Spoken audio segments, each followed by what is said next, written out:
Good evening, everyone. My name is Celeste de la Cabra. Welcome back to my channel. Welcome back to Cinema Sepulcher, the series where I select 3 unwatched Blu-rays from my collection and discuss them in hopes of rescuing them from rotting on the shelf like a fetid corpse in a forgotten tomb. As always, we'll be discussing 3 films today, all of which are from various Vinegar Syndrome partner labels, and all of which I really enjoyed. So I'm excited to get into them with you. Okay, first up from Doppelganger Films, we have Heavy Trip.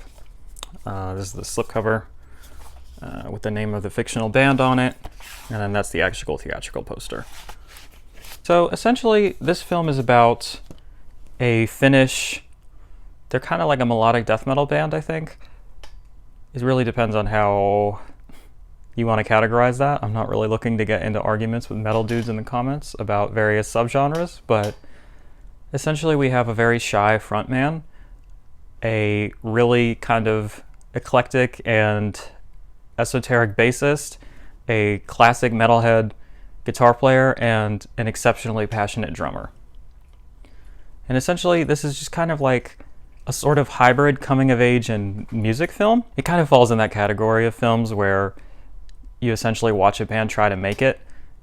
So it definitely falls into a lot of those standard genre trappings, but it's also a very effective black comedy and a really accurate and loving portrayal of extreme metal music. So as a sort of metal enthusiast myself, I was very excited to get into this one, and I kind of had to buy it just on the black metal Queen slipcover artwork alone.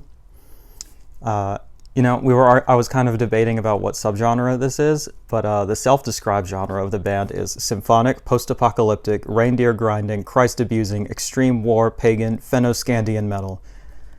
There's no symphonic elements in it whatsoever, so I'm not really sure what that's about, but the rest of it seems pretty accurate. Overall, I think it's a really touching and fun film to watch.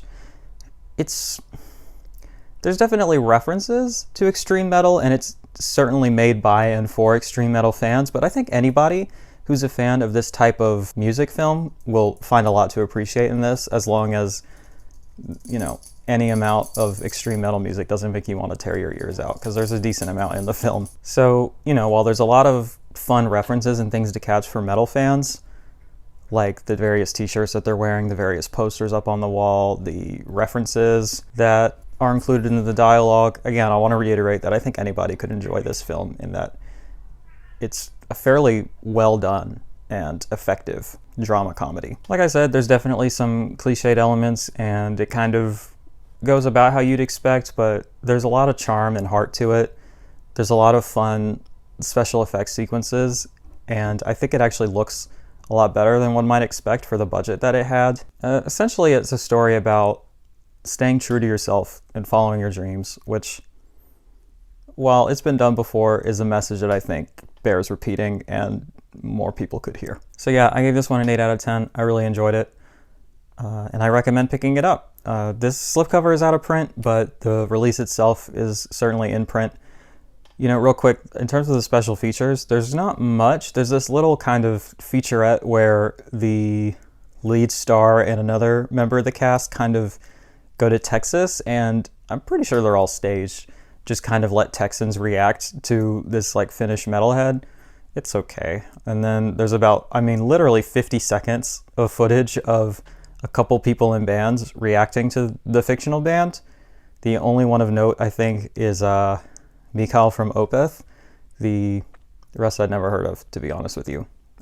So that's it in terms of the special features. So the next film I want to discuss is one from Fun City Editions. It's a film by Lynne Ramsey, and it's entitled Morvern Callar, or Morvern Callar. I can't remember, to be honest with you. There's the back, embossed sunglasses, and here's the theatrical poster. So essentially the story of Morvern Callar follows a young woman whose name is actually in the title. I've never heard a name like that or anything like it in my entire life, and they kind of play on this in the film in a couple of little bits and jokes. But I've watched the film and I still can't remember exactly how to pronounce it, so it is what it is. But essentially the premise of the film is that she wakes up one morning and finds that her boyfriend has committed suicide and has left a novel that he's written and has requested that she attempt to get it published. She decides not to tell anybody that this happens and go on resuming her normal life, and goes about this loss and grieving in a way that is certainly non-traditional and some might find highly immoral, but is also very unique and serves as a very interesting window into a person's mind and a person's grieving process. Essentially, she kind of uses this opportunity of extremity to go into all the things that she'd wanted to do before and all the things that she never had a chance to do.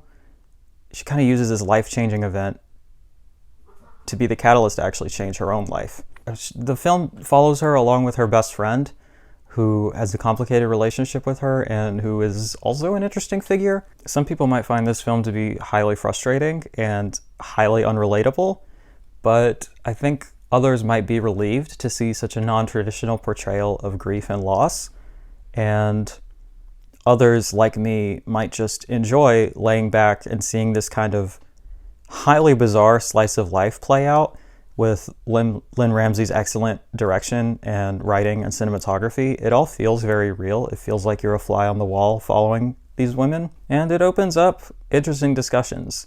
So without spoiling too much, I want to give this one a top recommendation as well. It seems to be a film to me about the extremes that one goes to escape the ennui of late-stage capitalism and of a dead-end job, and of essentially feeling as though your life is going nowhere. So that's essentially my theory about what the film is trying to say. But if you have any ideas as to what the film is about, or you have any thoughts on the film, I think this is one that's certainly open to interpretation and can be read a lot of ways by a lot of different people.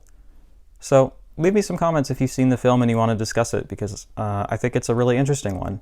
And I gave this one an 8 out of 10 as well. I highly recommend it. So finally, from Spain's Eloy de la Iglesia, Colegas, or Pals.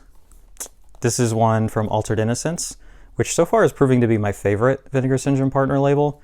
You have the classic nip slip, which actually makes sense once you've seen the film. And you have the theatrical poster. Pals is essentially the story of a young teenager and his girlfriend in Spain as they discover that she is pregnant and go about trying to figure out what to do about it. Her brother actually decides to become a part of their little gang and help out, and we see the various routes and extremes that they take to try to fix this problem. I'm keeping this very vague because that's the basic premise, and I'll tell you that, but like, it goes into some really crazy directions, and I really don't want to spoil it for you. So I think that it's best discovered for yourself. But essentially, I think the film is about the lengths that people will go to secure their own independence and their own freedom. It's also a kind of condemnation and exploration of kind of the old school familiar ethos and the ethics and the values of older generations, because I think it's pretty clear throughout the film that the biggest villain and the biggest enemy is not even the various shady characters that they see, but their own parents. There's some really effective scenes that highlight just how selfish and how extreme these people will go to preserve their own reputation and to sort of not rock the boat and do as they're told. And the film is kind of a manifesto for living life on your own terms, and I really loved it. The film's director was an openly gay socialist, and I think that those aspects of himself really leak into the film. The film is not LGBT, and it's not necessarily following queer characters, but there are absolutely a lot of queer scenes in it. You can absolutely tell that this is somebody who is not shy about the male body or about expressions of homosexuality or queerness in general. I will also say that I loved how unflinching this is in its portrayal of people's bodies. There's not any of this weird kind of prudishness or weird angles where we're covering up people's genitals.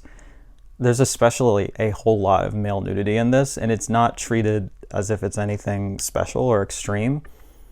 It's just the sort of thing that happens in real life, and it's filmed realistically. So I always appreciate when a filmmaker is willing to treat their male actors as they would treat their female actors in terms of how much skin they're expected to show. Oh, real quick before I forget, There's no special features at all on this disc, which is disappointing, but I also understand that there's not always the available materials or expertise to create original special features, and there probably weren't any legacy ones for this either. But it is reflected in the price point. I believe that this is less than the standard $40 MSRP, so yeah, pick it up a little cheaper. In terms of Morvern Callar, there's an audio commentary, which I didn't have the chance to go into or look at.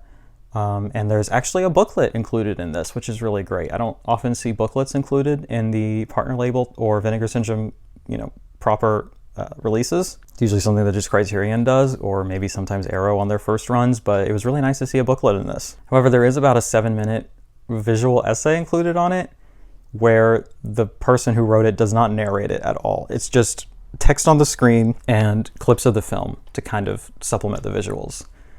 It's said in the credits that the person who wrote it also edited and created the visual essay itself. I don't know why you couldn't have just done a voiceover. Like, it would have been better. And to be honest, the essay wasn't that great. So I'm sorry, person who wrote that essay, but it didn't really do it for me.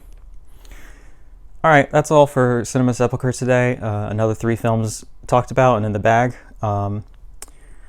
So for next week, I've selected 3 more titles. And they are from Arrow Video and Shinya Tsukamoto, A Snake of June. From the Criterion Collection, Haxan. And again from Arrow Video, from Guillermo del Toro, Crimson Peak. So that's your homework for this week if you want to catch up with me and follow along. But I'll try my best to always keep these spoiler-free, so if you don't get a chance to watch them, please feel free to keep tuning in. Oh, real quick, I wanted to plug. I was on James's channel over at 20th and 21st Movies. We discussed the Criterion announcements for November 2022. We had a lot to say. The stream went on for a little while and we had a great time. So if you want to catch the replay, I'll have the link in the description. And thank you again to James, and please subscribe to his channel. If you like this one, you'll probably like that one. Also included in the description are links to my Instagram, my Letterboxd, and my Rate Your Music accounts. So if you want to get a little more intimate and follow me there, please feel free. That's all from me today. Thank you so much for watching. Please like and comment on the video and subscribe to the channel. We are so close to our goal of 100 subscribers, so that would mean the world to me. That's it. I love you very much, and I hope that your day ends better than it started.